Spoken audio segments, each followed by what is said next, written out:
Законность, объективность, эффективность. Контрольно-счетной палате Чувашской Республики исполнилось 25 лет. Главная задача за все годы формирования и развития органа – обеспечение контроля и защиты бюджетных средств.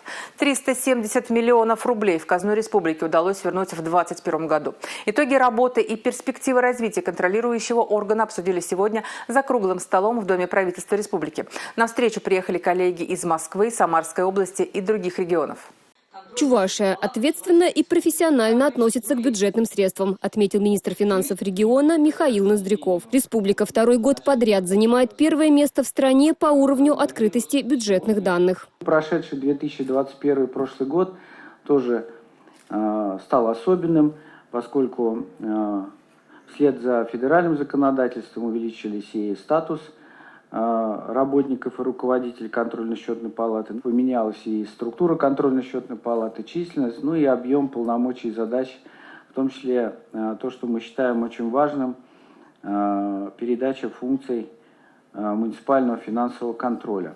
Тотальная цифровизация, особые экономические условия, связанные с пандемией коронавируса, а теперь и с санкциями, требуют перестановки приоритетов и выработки новых подходов к работе, отметили участники встречи. Благодаря конструктивному и тесному сотрудничеству, созданию экспертного пространства, плодотворной среды взаимодействия можем эффективно реализовывать важные социально-экономические задачи, стоящие перед регионами и страной в целом.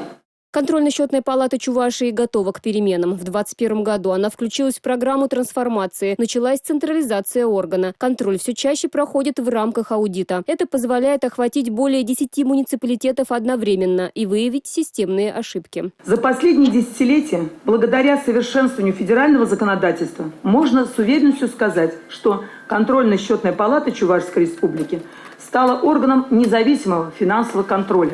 Главная наша задача все годы оставалась неизменной. Это прежде всего контроль за эффективным и результативным использованием бюджетных средств, которые направляются из республиканского бюджета. Мы видим, что вот последние годы контрольно-счетная палата тесно работает с счетной палатой Российской Федерации. Мы это видим.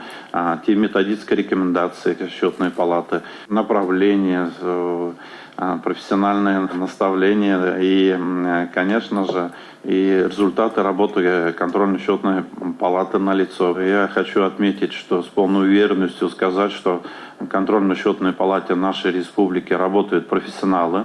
За заслуги в области финансовой деятельности и многолетнюю добросовестную работу сотрудникам и ветеранам вручили благодарственные письма и почетные грамоты. Ольга Алексеева, Павел Редков, Республика.